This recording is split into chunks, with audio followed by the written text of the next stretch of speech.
Just to start, I'm Alex Burke. I'm a second year associate in the restructuring group at Mayer Brown, and I'm really excited to be helping out with some of the programming that the CBA is putting on this summer for summer associates and other junior associates at large law firms. Co-moderating with me today is my colleague, Brittany Kaplan, and turn it over to you to introduce yourself, please, Brittany. Yeah, thanks, Alex. Hi, I'm Brittany Kaplan. I'm an associate at K&L Gates. I focus my practice on trademarks and copyrights. We're really excited to have and we're going to get started. I'm going to turn it back to Alex, so he's going to ask the first set of questions. Oh, could somebody mute their mic, please? Thank you. All right, I think we've got that resolved. Could our panelists please introduce themselves, starting with you, Lauren? Sure. Hi, everyone. My name is Lauren Novak. I'm a partner in the Labor and Employment Practice Group at Schiff Hardin. We're about a 300 attorney firm based out of Chicago, but we've got offices across the United States.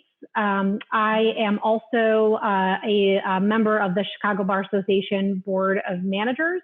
I didn't always practice in big law. I actually started off my career as in-house counsel for a labor union and then moved over to a more small to mid-sized firm after that for several years. So I've got experience, not just with being an associate in a larger law firm, but also in a smaller setting too. There was somebody with a child on the phone who was speaking in. You may hear my children at some point. I have a 3-year-old and a 6-year-old that are not the best legal assistants these days, but it's been an interesting experience practicing law with them at home. So also going through that as well. Great. Alexis, could you introduce yourself, please? Sure, thanks. I'm Alexis Crawford Douglas. I'm a partner at K&L Gates. I actually work with Brittany, full disclosure, and I focus my practice on trademark law along with copyright, social media, and domain name matters. Our firm is a global firm, so we have 40-some offices worldwide, and so I work with our colleagues in other countries as well, counseling clients on creating and developing new brands and enforcing their rights and trademarks when somebody else uses it. So I've been at K&L Gates my entire career. I grew from a terrified baby associate to a more confident mid-level, then to an overly mouthy, I'd say, senior associate. I happened to make partner. That was exciting. So I guess I can give the perspective of sort of staying in one place forever. I'm also on the Chicago Bar Association Board of Managers with Lauren and Juan. So excited to start that this year. Thanks, Alexis. Moving to you, Ashley. Hi, my name is Ashley Boucher. I'm a partner at Pattisell McCullough. We are a boutique IP firm here in Chicago, and we do everything from trademark prosecution all the way to jury trials and appeals. Just like Alexis, we handle some copyrights, domain name disputes, false advertising, anything that falls under the realm of soft intellectual property, we do it. Like Alexis, I've also been at my firm for my entire career. I actually started at Pattisell before law school, and I went to evening school. I was in the evening program at Chicago Kent. So I kind of had to juggle working full time and also going to school at night. But it was really helpful because I got to see a lot of things play out in everyday practice. I was formerly on the board of managers for the Chicago Bar Association, and I've served in several various roles throughout my career at the CBA. It's been a home away from home for me. I, in full disclosure, also know Brittany, but because I work with her, but because I coach Chicago Kent's moot court team for the Saul Lefkowitz, which is the trademark competition. I've been doing that for Chicago Kent for about 10 years. Brittany is actually a national champ in that competition. And in addition to that, I teach trademarks and unfair competition at Chicago Kent. Thanks, Ashley. Moving to you, Juan. Sure. Good afternoon, everybody. My name is Juan Morado. I'm a partner at Benish, Friedlander, Copland, and Arnoff. We are a firm based out of Cleveland, Ohio, with just north of 230 attorneys right now. We've been in Chicago for the last, it'll be four years this year, and we've just had explosive growth. So we went from 2 attorneys 4 years ago to just under 70. And we have a bunch of folks who have left some of the larger law firms, and we're looking to, still kind of offer that high quality legal work for competitive rates. I practice in the healthcare group, primarily working on a number of regulatory issues and transactional type work. I'm a recovering government employee, so I can offer you guys a perspective of somebody who spent the first 9 years of their career in government. And since I've joined Benish, I've had some great successes and have continued to be engaged civically. At the firm, though, I'll mention I'm involved as a co-chair of the Diversity and Inclusion Committee, as well as the Hiring Committee and our Civic Engagement Committee. Outside of the firm, as Alexis mentioned, I'm a recently appointed member of the Board of Managers for the Chicago Bar Association, and the Board of Directors for the Hispanic Lawyers Association of Illinois, and just finished up a term as president of that organization, oh my God, 2 years ago now. And I serve on a bunch of other boards and stuff because I like to make sure I don't waste any of my time. But I am really happy to be here with you all today. And I am also a evening student from the Chicago Kent program. So it was really awesome to hear that, Ashley. And whoever asked me, it is so hard to do that evening program and work at the same time. I don't, to the extent that you can, I don't advise you having to go through that extra pain, because there's nothing like working a job in retail during your first law school exams and having to go hide in your car and read property law. That's something to be avoided if you can. And yeah, so looking forward to today's conversation. Thanks, Juan. Alex, can you introduce yourself, please? Or Hey there, my name is Alex Garrell-Franzen. I am not on the panel, but I've been helping set up some of this programming for the CBA Young Lawyers session this summer for summer associates, alongside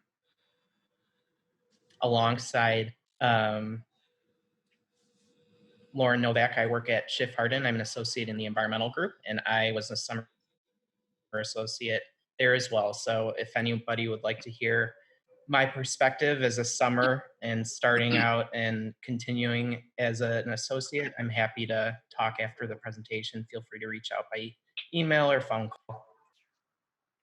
thanks, Alex. With that, we'll get started. And starting with you, Alexis, can you please tell us what attorneys are going through as a result of the COVID-19 pandemic?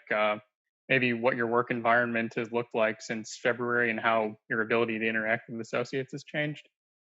Sure. I'll say my practice obviously isn't one that was really hit by, not probably like Lauren's, right, where she does employment law, hit by COVID, but we've stayed busy, really busy. I mean, people still need to protect their inventions and their brands and things like that. So it was, and I was used to working from different places anyway, but, this forced working from home. And I'll say the biggest challenge was, when my daughter's school closed and then having, her around. And, having to have like 2 full-time working parents, juggling that. And so I think that was really the hardest part of all of it, is that piece. And luckily, we got a month, 6 weeks or so in, we got some help that we desperately needed, and, been able to figure out how to make it work. So I think that has changed things, and that put like a much bigger time crunch on everything, right? Like I had to block out chunks of my day and really reconfigure my schedule. And I was like, okay, I'm working during these times, starting at 6 a.m., ending at 11 p.m., right? And so that made me maybe a little harder to get a hold of by associates, but a lot of partners I work with were doing the same thing, but I tried to be responsive via text and things like that, and obviously super responsive to clients, because that kind of, went first. And in terms of, working with associates, I think we've tried various text chat things that haven't quite, caught in motion yet. I'm trying to advocate for that in my firm. But, phone calls, I always encouraged everyone to pick up the phone and call me whenever you needed anything, because maybe I'm not sitting right in front of my computer, but always happy to answer it, or, happy to chat. And, emails and having to give feedback via email, I think is hard too. It's been another thing that's been difficult, but just has to be done, because otherwise how are you going to give it? So those are a few of the wrinkles that have been happening. Thanks, Alexis. Has anybody else seen a major impact to their practice since the pandemic started? Yeah, I mean, as Alexis Yeah. mentioned, labor and employment has been crazy since sort of day one of businesses either shutting down or needing to remain open because of the COVID crisis and because they're an essential business. So not only did I have to transition to working from home with my two children, but also to a practice that was literally going kind of 24/7, just right from the very start. And so that was a challenge. And I think for the associates that I work with, I have associates that have children too. And so they are struggling just like I'm struggling. I have associates that don't have children. And they, we've had to find ways to work together because sometimes I might not be emailing somebody until 11 o'clock at night. And it's not because I want them to do the work at 11 o'clock at night, but that is literally like the first chance I've gotten to go through my emails from the day and to ask them to work on something. And so we've definitely needed to have open lines of communication amongst partners and associates, and an understanding amongst all of us that this is really hard for everybody. It's regardless of the situation that you're in, people are really having a difficult time with the transition. Of not everybody, but a lot of people, and so. I think just making sure that we're all talking to each other, making sure we're, continuing to ensure that people are succeeding, has been really important for us. And, we've been doing, like, for example, regular practice group check-ins just with our teams to make sure that, everybody feels like we are still a team and still together on this. And Zoom meetings and things along those lines. And it's been, but it's definitely been challenging, and it is a different law firm than it was 4 months ago. But I think it's working. Thanks, Lauren. Ashley and Juan, anything to add? Maybe any changes that you've seen over the last few weeks or the last month that are maybe different than how things were going for you at the beginning of the pandemic? I think people have got. Really? Oh, Go ahead, Juana. No, please go ahead. No, I would say I feel like things are a little bit more seamless these days. I think everyone's kind of settled into working from home. I think people are more, and even clients are more accepting to some of the interruptions that may occur at home, because so very few of us have control over anything that goes on behind us, next to us. And so I feel like in a way it's humanized everyone a little bit. With respect to working with associates, I really not much has changed aside from the fact that, you can't go into someone's office and sit down and talk to them. It's a little bit more challenging sometimes to collaborate because, you can't have the same computer in front of you. But I think for me, probably the biggest change is now I just can't see the dirty looks they give me and when they roll their eyes at me. So they're free to do that all they want because we're rarely on a Zoom call when it's just the two of us, spontaneously. But I think for the most part, it's been pretty smooth. And now that we're, I don't even know how many weeks in, I think people are generally used to it and used to the interruptions. And we're all, and I think everyone understands we're all doing our best. I've certainly been in Alexis's shoes and Lauren's shoes where, you're doing e-learning, you're working, you're getting up early, working, e-learning, and then, back to work at night. And I think people generally appreciate that everyone is doing the best that they can given the circumstances. Yeah, I think I would say the same in terms of there's been a more humanizing effect on the practice of law, especially within my firm. One of the things that we had underway before COVID was every Monday morning we have the entire health group on a phone call just to kind of walk through new projects, get a sense of what people's capacity are, and to see where we can put work and where it needs to be done. And I think that's been a great thing, especially in light of COVID. But what I like to do is on Fridays, just also do like on the back end, actually make phone calls, talk to people on the phone for a few minutes, and just follow up with them. I found that to be really, really productive. And if there's anything that needs to get done over the weekend, I can make sure we're talking about it and not just sending you an email at 3 o'clock that says, "Hey, I need this on Monday morning," or "I need it on Sunday night." I think that part of it, makes a huge difference. As far as the healthcare stuff goes, as you might imagine, it is crazy. healthcare to begin with is just a labyrinth of regulations. And then when you decide to make up a whole nother structure of those regulations and say it's because of COVID, that has had its challenges over the last several months. But fortunately, it seems like for the first time in a long time, government has been pretty flexible in making sure that the healthcare institutions have what they need to have in order to make sure they can offer the access to services that people need. Thanks, Ashley. Thanks, Juan. Juan, we'll stick with you to start this next one. Can you talk about some goals that summer associates and other junior associates should be setting for themselves? Yeah, I like to sit down with the summer associates right in the very beginning and try to get a sense of what it is that they want to. And I guess I don't say this in the sense that this should be their only goal, but I think it's important for planning. I ask them, what do you want to put on your resume when you're done with this summer associateship? And I think you can kind of build around that. Some people have a great idea of what they want to do in the practice of law when they're starting law school, in the middle of law school. I was not one of those people. I had no idea what it was that I wanted to do. I graduated from DePaul with a history degree, and when you graduate with a history degree, you either become a teacher or go to law school. And so I went to law school not knowing necessarily which area of law that I was interested in. I had no great passion for any particular area. Again, I had a lot of thoughts on civic engagement, but not necessarily an area of law. And so I asked that question because it really does inform how they can treat the rest of their time there. Because they may say that they want to learn a lot about IP law, and that's great. And so I'll make sure that they connect with those particular partners and other associates so they can get that face time with those people.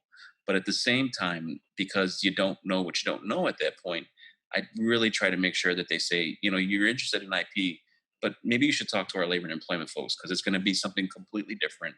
And you never know, you might enjoy that. So when summer associates are trying to set goals for themselves, I ask them again, what do you want to see in your resume? What kind of experience do you actually want to have? And then I work to connect them with those people within the firm. Thanks, Juan. Lauren, any thoughts on the types of goals for summers and junior associates? Yeah, and along the same lines of what Juan has mentioned is what I always tell associates is, you're not going to be a lawyer in 5 years if you're not doing something that you really enjoy doing every single day. And so this is really your time as a summer associate or a junior associate to get the experience in different practice areas so that you can find your sort of home in a place where you're going to have longevity. And you have to, not only like the practice area, you have to like the people that you're practicing with. And so all of that is critical. And that's what you should really be doing with your time as a summer or as a junior associate. Find your home. I see it all the time. We get associates who come in and they're like, I want to be a litigator. And then they go and they do a real estate transaction or a corporate transaction. And they never even thought that might be something that they're interested in. And they see, maybe that's what I want to do.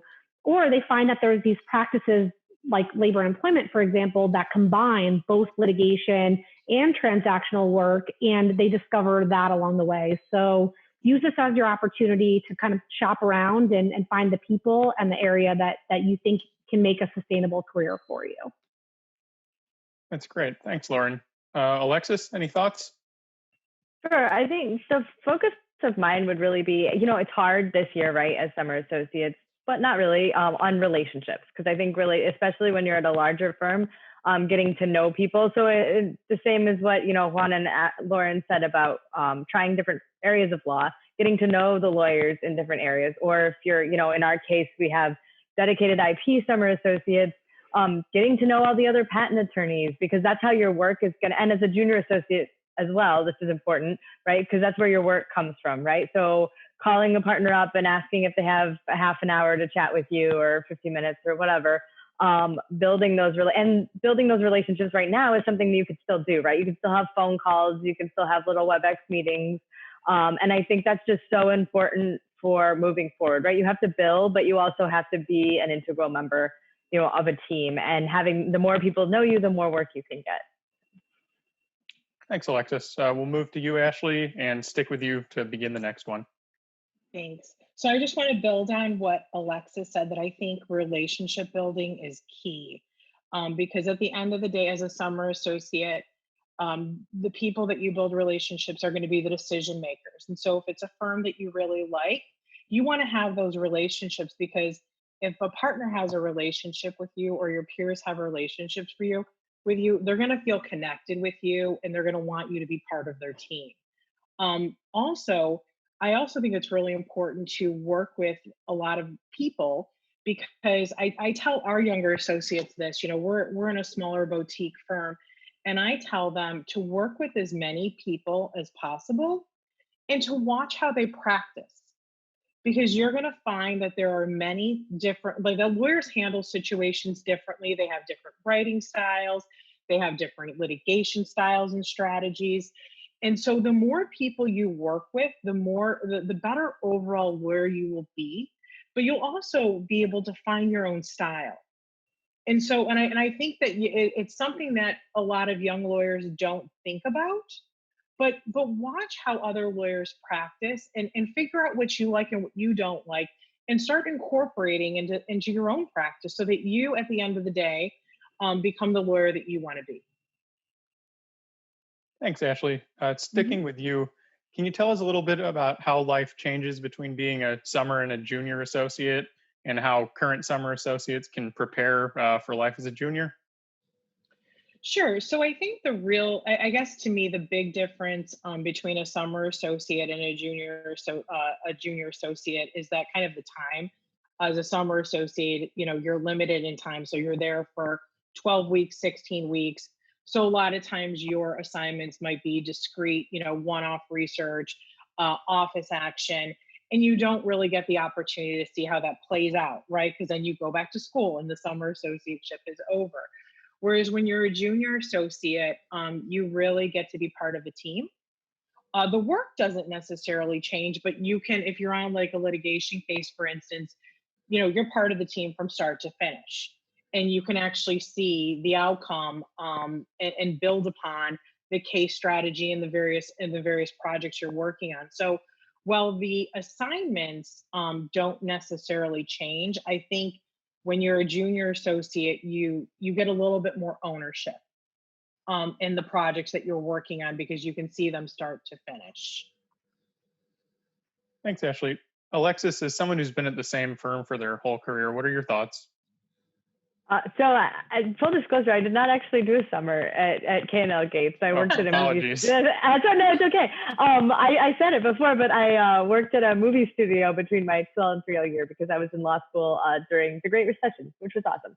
But I will say, having seen it, so maybe Brittany is a better person to answer this question. But I will say that, having been a mentor for several years of our summer programs, like Ashley said, it's a short time. And this year it was like 5 weeks. I think our program was even shorter. So they got a very artificial view, I think, of what it is like.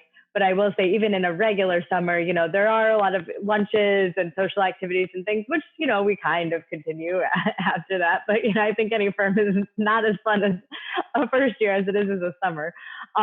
But also, like Ashley said as well, once you start as a first year, you, like, at least for us, you're on the docket for things. You're responsible for certain clients. You're just kind of like thrown in, right? And I think one of the things that people sometimes have a little bit difficult mindset switch, difficult time making a mindset switch from that law student, intern, summer associate to, I am a practicing lawyer. I'm licensed. I have a law license, and I can sign anything, do anything right now, right? Okay, you're not a partner. At our firm, partners have to sign off on things, but like, you could just go into court. And I think people often start out being hesitant, and I've told, a lot of our first years that, like, no, you're the lawyer. You have to take responsibility, and the buck could stop with you. So pretend like it does, right? And I'll look at it later as well, and I'll be your backstop. But I think that is, like, every year, that's something that you just have to kind of push people to recognize and see.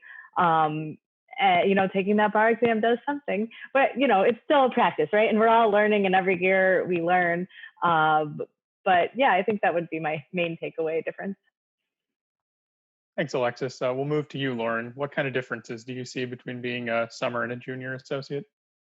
Yeah, and actually, I'd like to direct my comments really to those of you that are on the line that maybe had their summer associate programs canceled. I know, like for example, at Schiff Hardin, we had a set of summer associates all set to come, and obviously with the COVID-19 crisis, we determined that we couldn't continue on with that program during the summer. It wouldn't be as beneficial to our associates as if they were actually in the office with us. And so a lot of you are going to be starting your careers at a firm. I know at Schiff, we gave offers to all of the folks from our summer associate to join us as full associates. And I know a lot of other law firms have done that as well. So, you're going to be starting off your career without having had the benefit of being the summer associate, of getting to know people, doing the lunches, doing the coffees, going to events. And so I do think firms, partners at firms are going to be much more understanding when you come on board that you didn't have that benefit, you didn't have that time to go and explore the various practice areas, to get a better understanding of what it's like to be a real lawyer, during your summer. And so I think you almost have to, go in as a junior associate thinking, okay, my goals here have to be, I need to meet people. And you can be doing that right now, right? You don't, just because you're not a summer doesn't mean you can't be reaching out to folks and having Zoom meetings with them or calls. And you need to get in, you need to meet people. You need to, find your home, whether that takes a month or takes 6 months.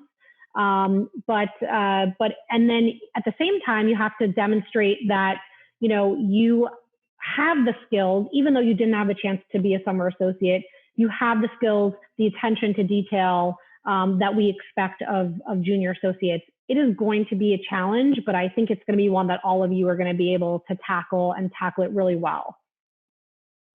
Thanks, Lauren. We'll close this one out with you, Juan. Any further thoughts?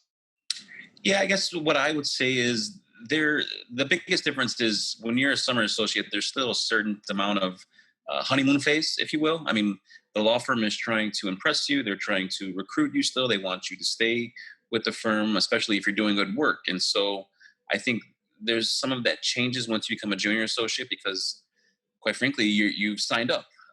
You've signed up, and whereas as a summer associate, there's a set compensation and there's projects that you're working on. You start to get a taste of the billing, but it's not to the extent that you do as a junior associate, where you have this amount of hours that you need to hit. You need to be working with your team because they're your client. Your partner is your client at that point, even though you're working for an actual client, right?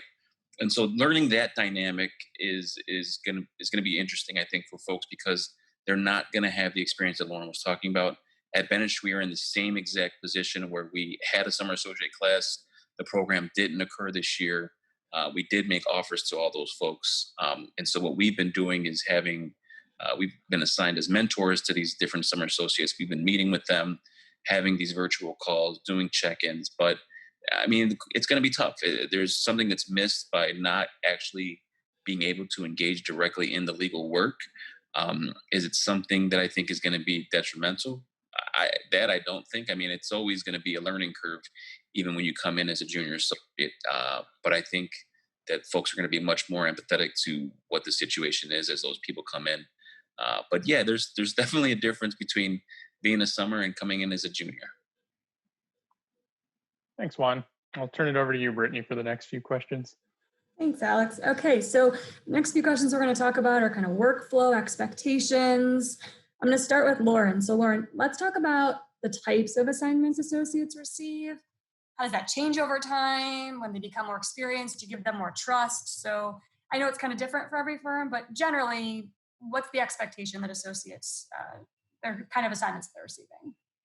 Yeah, one of the great things about my practice is I don't have a lot of document review. I don't have a lot of, sort of assignments I can give associates just to fill their time. I need the associates that I work with to do, legal research, legal writing, going to arbitrations, going to court with me. And I want to get them that experience as early as possible. I think it's really important to get your feet wet early. to figure out whether the practice that, area that you're working in is something that you want to do for the rest of your career, as I mentioned earlier. And so me personally, I'm going to start throwing my associates very, challenging assignments from the get-go so they can get the experience that they need to succeed as an attorney. Are associates going to have to do document review? Yes.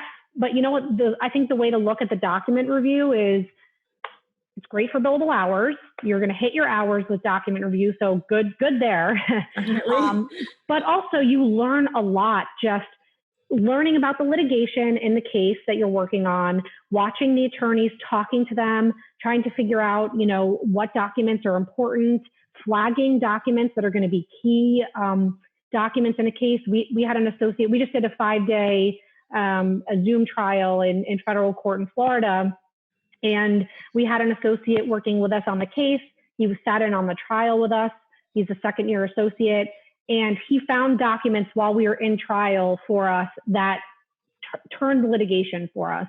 And because he was the one, who knew the case almost better than the rest of us because he had been on that doc review project. And so, hopefully most firms operate the way that we do, which is giving associates really good quality work. And in turn, we expect that they do quality work on those assignments. That's great. Thanks, Alexis. I will turn it to you. So what kind of assignments do your associates receive? What kind of assignments do they get as they get more experience, as you start to trust them more? General. Oh, Brittany, what are you doing? What do you give me on a daily basis? Right. So like I said, with the difference between summer and juniors, so I do trademark law. So I have a lot going on every day, right? A lot of little things, trademark for one client, a search for somebody else, and, response to a cease and desist letter for somebody else. So I have associates, drafting. I have team emails and I have associates drafting, emails to and from, or to clients or to foreign associates outside the United States that we work with.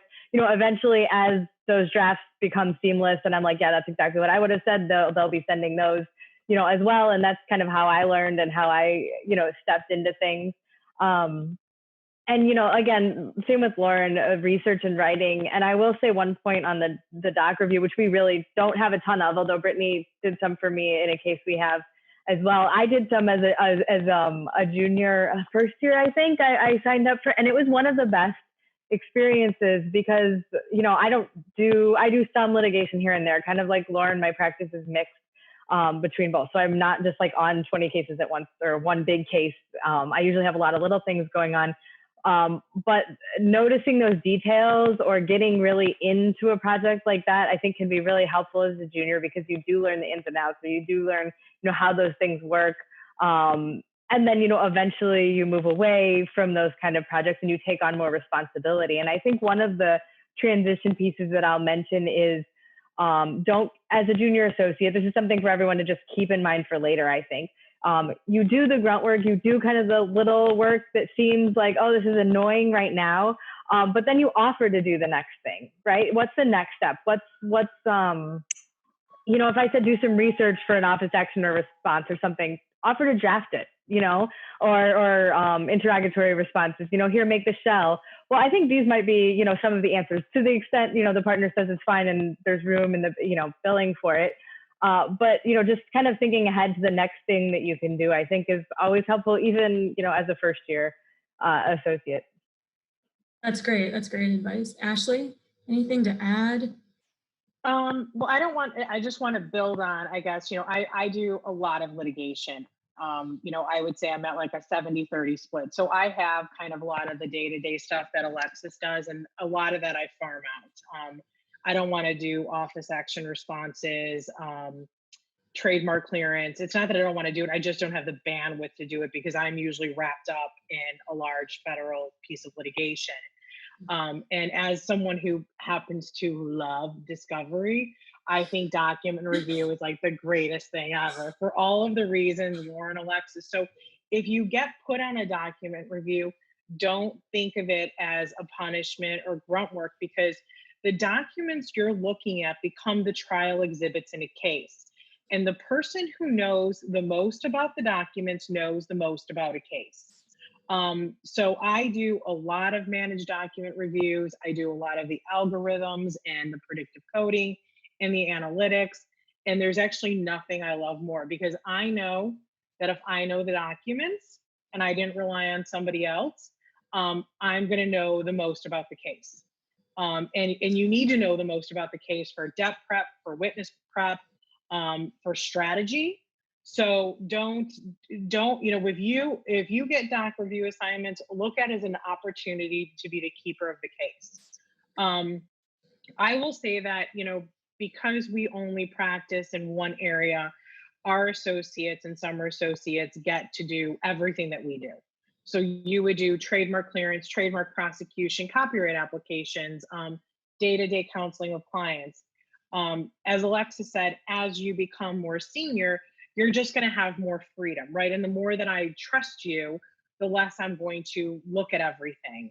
I'm not going to spend hours, wondering what you were thinking when you put something together.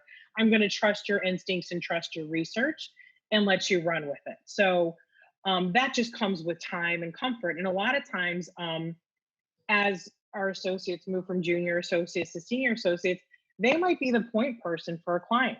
Might be my client, but if they develop a good relationship with the client, I let them run with it. If the client likes the associate, there's no reason for me to interfere with that relationship. I just let it go. So there's definitely opportunity at our firms to kind of manage where you are in your practice as you're kind of moving through the ranks. But, do doc review. I will say, as somebody who just did doc review, it is actually very helpful. It really is on a case. So, all right, Juan, I'm going to let you answer last. So talk to me, walk me through what kind of assignments your associates are getting. What should they have expectations of? Anything else? Oh, Juan, I think you're muted. Can I first just say that I'm a big fan of doc review as well? Everybody here loves doc review. They're just great hours. Those were my favorite projects when I first came to the firm. I was like, wow, you could get this this is taking a lot of time. They're like, yeah, it takes a lot of time. I was like, oh, this is wonderful. I'm a big fan of doc review. The only other thing I would add is that I think what I try to do in terms of giving out assignments is just really just look at what the need is for the project. To the extent that I can, I really do want to empower people to do work, to learn, to bring stuff forward. And I've had great experiences with it, and I've had some not so great experiences with it. And I think part of that is incumbent upon the person giving out the work to try to really set the expectation. And then if you do get something back that you don't necessarily think is at the level that it should be, having the tough conversation afterwards, because what you're going to find out is more likely than not that person didn't understand the assignment. Maybe they thought that they did and just went in a completely different direction. And you got to tell them why they were wrong, or at least try to discuss it out so that it doesn't happen in the future. Otherwise, what ends up happening is, and I've seen this with other people, you don't trust that person, so you don't give them assignments. They end up off in a wasteland where they're not getting work, and then it becomes another kind of issue. And it's just not good for the firm, and it's not good for your team if you're not talking. Yeah, I agree. So communication is what you're saying. All associates should talk to you, not be afraid to ask questions, things like that. So. It is so huge. I'll tell you, coming out of government into the law firm setting, some of the best compliments I got really early on were about the maturity of the way that I practice law, because I had been a general counsel for state agencies. I had worked for the Illinois governor as an attorney overseeing a number of different state agencies for a couple years. And what you just really begin to realize is you have to talk. I mean, one of the things people don't really sense, but always happens every year, is all the worst news in government comes out on Fridays. Friday afternoon at around 2 or 3 o'clock. And if you're working in government, I'm gonna start taking note of that. You should have just probably the 4th of July.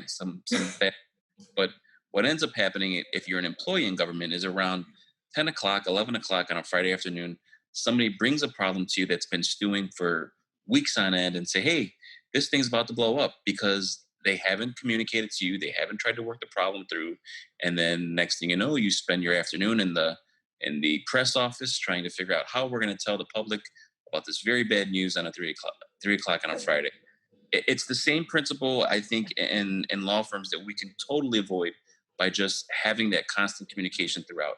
Because when you Yeah. sit on and you wait till Friday and you wait till it's too long, you start to lose the confidence of the partner, you begin to lose the confidence of your group, and then it really does reflect poorly on you and your communication skills. Sure. That actually leads, I think you answered the question, Lon, but anything to add? So like, what skills do you look for in an associate? Like, what skills should they have when they start? What should they try to develop over time? I mean, we talked about communication, you know. I mean, just don't be afraid to ask questions. Yeah. Even if you think like it's a stupid question or you're just not sure about it, it will give you that conversation will allow the partner or the person giving you the work to direct you better. And Yeah. asking questions is never going to be a bad thing. Nobody expects you to have a great command of the law or to know where to look for things. And if you don't ask questions, you're only harming yourself. So that would be the only other thing I'd add. Yeah, Ashley, we've talked about this too. So, you know, is the communication, the time management, talk to me about like what skills should associate have, what do they not have? What do they should they develop? Well, I would say for me, the two most important skills an associate could have, aside from communication, because one is absolutely right. You have to communicate. You have to tell us where you're starting from so we can guide you through on the assignment. But, other than communication, I would say time management. There's nothing worse than giving somebody an assignment and then realizing, a week later, 2 weeks later, that you haven't heard anything from them. Because when I give somebody an assignment, we're supposed to be professional. So I expect that they're going to communicate with me and um, give me an update before I have to ask about it. One of the things that I always did as an associate, and I highly recommend you do this too, even as a summer associate, is ask when somebody wants something back. If it's not clear to you and it seems like a long-term project or that it could be time consuming, ask the partner or the person giving you the assignment what their expectations are is in terms of when they want it back and how long it should take you. There is no harm in asking somebody more senior than you, how long should this take me? Or to check in and say, hey, I've been working on this for 3 hours. This seems like a long time. Am I missing something? I would rather you do that than spend 15 hours when, you had the answer at hour, 3.5. So, but time management and communication, in my view, go hand in hand, and they're very important. I can also say, I wrote this as a comment to another question, but I'm going to say it now because I think it's really important and it goes along with the time management. Mind your docket. If your name is on the docket, I don't care if there are 5 other people listed along with you. As the associate, one of the ways you can certainly stand out in my book is if you're minding the docket for me. If you see both of our names on something and I see it, it's like if I see a deadline's coming up in a week and your name's on it and my name's on it, I shouldn't be asking you about it. You should be telling me about it and telling me what you're doing to meet that deadline. That's the whole reason why I put you on the docket. If I wanted to do it myself, I wouldn't add your name, right? So like mind the docket. I mean, and there was times as an associate, I would get my docket report and I would see my name on something totally brand new. So I would pick up the phone and say, hey, I see I'm on the docket for this. What's your expectation from me at this point? Like, and then I had a clear idea. Am I responsible for this deadline? Is this a litigation deadline where they're adding me to the case, but they're going to tell me when they need me? But mind the docket. And then my final, I guess the other thing that I look for in associates, and it's kind of something that Alexis said already, is that take initiative. I want the go-getter. That's who I want on my team. I want the person that Alexis described as the person that does the research for the office action and says, let me draft it for you, because I'm never going to say no. I'm never going to, the answer to that question will never be no. But take initiative and think about the next steps. Think about what you're doing and what is the next step? What can you be doing? If you're slow on work, reach out to people and get more work. Don't sit there like a bump on a pickle being like, oh, I have no hours. Like, I mean, because plenty of us are drowning in work. We just are not calling you because we think you're drowning in work as well. So you communicate, take initiative, and manage your time. And most importantly, mind the docket, because there's nothing worse than getting the docket and realizing there's a deadline in a week and no one has said a word to Done anything. Alexis, you sound like you want to say something. So I just everything that Ashley just said, just like all of it. Thank you. I was like, I have a deadline tomorrow, and I'm like, where's the email on that, right? Yeah, exactly. So not Brittany, but anyway, I think no, not yet. Don't worry. But no, that reminded me that. I think everything that everyone said already. And then one other piece that I'll add is that I think is important too is you are the closest research, right? And knowing the resources for your practice area. So if it's like the main treatise in labor and employment law, if it's McCarthy's on trademarks, your NIMR and copyright, whatever, knowing what those are, also, and just being familiar with them as having come out of law school, right? You're probably the best researcher because you've just been trained in Westlaw's most current version, or any other research tools that are, out there, where like 9 years in, I'm a little bit farther away from that, right? Or people who have been practicing longer, don't do that every day, while you do, and the best ways to research. So I think own those skills, and own what you can do. If you're writing briefs or I think somebody needs to mute their line. You just joined in. That's okay. Anyway, that, and just knowing, having confidence in your research abilities, and being willing to do it, and then knowing those like.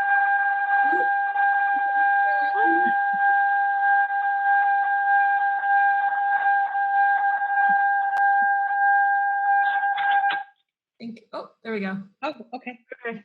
Whoever just got in their car, can you go on mute? Thanks. Nope.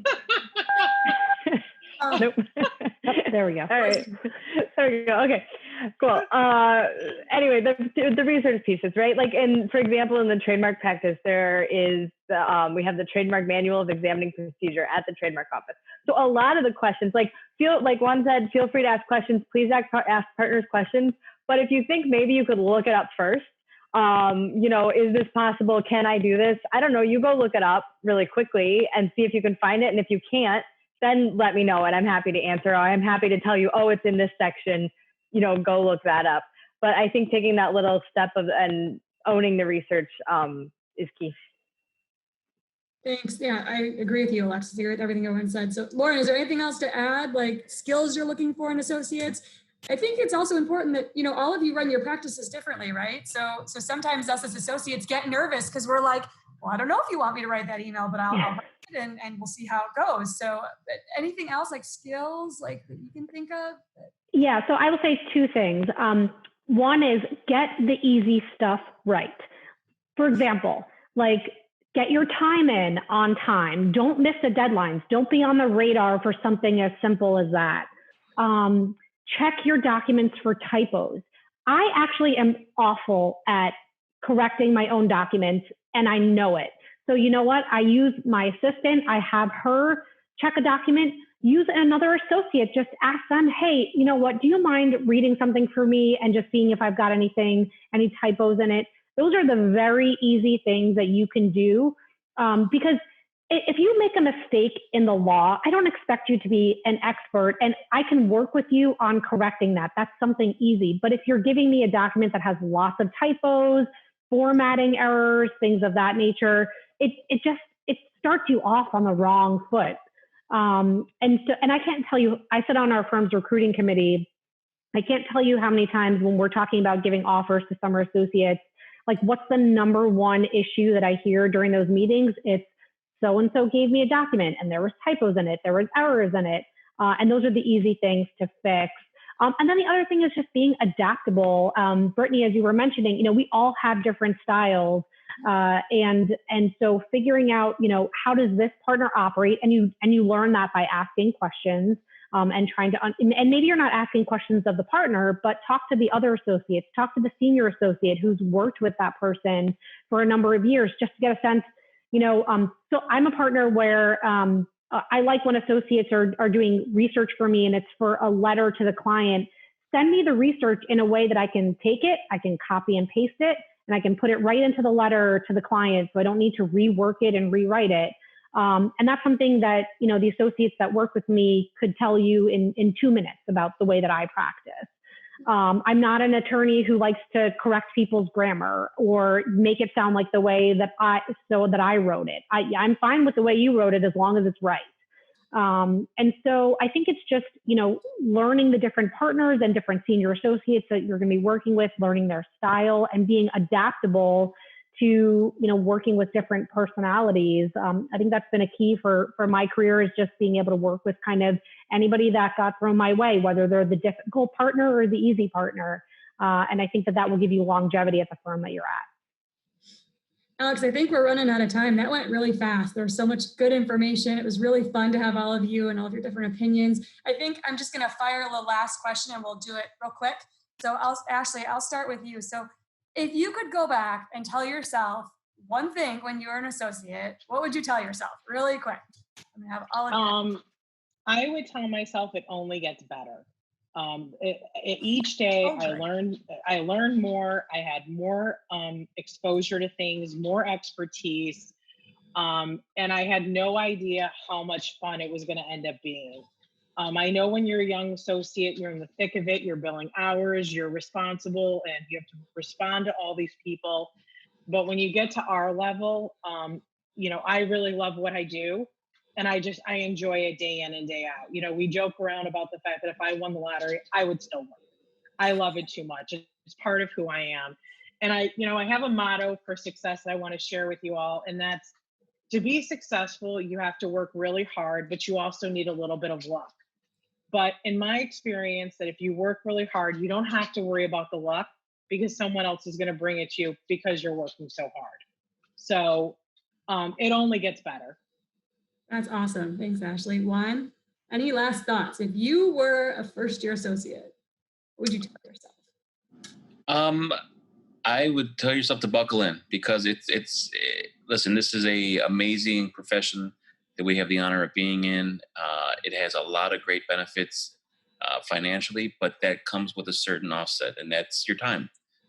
As you get a little bit older, you realize how precious, in fact, your time really is. And there's nothing like a law firm job to make you appreciate time, because you're billing in, these increments and you're hitting these targets. But, make sure you're taking time for yourself. You can be really successful at this job by working hard, as Ashley said. The luck piece, a huge part of that is what I like to call planting seeds. You're always got to be planting seeds. You got to be talking to a lot of people. You got to be maintaining really good relationships. It can seem overwhelming, but it's not. Small check-ins, small things go a really long way. And you never know when something later is going to hit. And as long as you're working hard and you have that great reputation, good things will follow. Awesome. Thanks. Lauren, tell me, so you're a first-year associate. What are you going to tell yourself, what you know now? Start your business development efforts now. Join the Chicago Bar Association if you're not already a member. Go to meetings. Send yourself to, when we can all meet in person again, or maybe a virtual networking session, put yourself in uncomfortable situations, because when you get over that, I'm nervous, I don't want to go into a room with people I don't know, you get over that feeling early on, you are going to be incredibly successful. If you want to stay in a law firm environment, it ends up being about your book of business. That's what it comes down to. And so if you start, building your contacts, maintaining your relationship with your law school classmates, starting to build relationships with your new law firm associates and senior associates who may not always stay at the law firm that you're at. They're going to go on to in-house positions. Those are your contacts. It's a great place to start. Start it now. It's never too early. Yeah, you're absolutely right, Lauren. I had a law school friend call me yesterday for some work. So you never know where things are going to come through. And so be nice to everybody. And so tell me, Alexis, if you are a first-year associate again, what are you going to tell yourself that you don't? I like that. Be nice to everybody. I think it's staying in law school, keeping that in mind. That's a good idea going forward. I think when I was at the movie studio that summer, I remember the president or vice president of the studio spoke to us, and he had this line, work your, whatever off between the lucky breaks.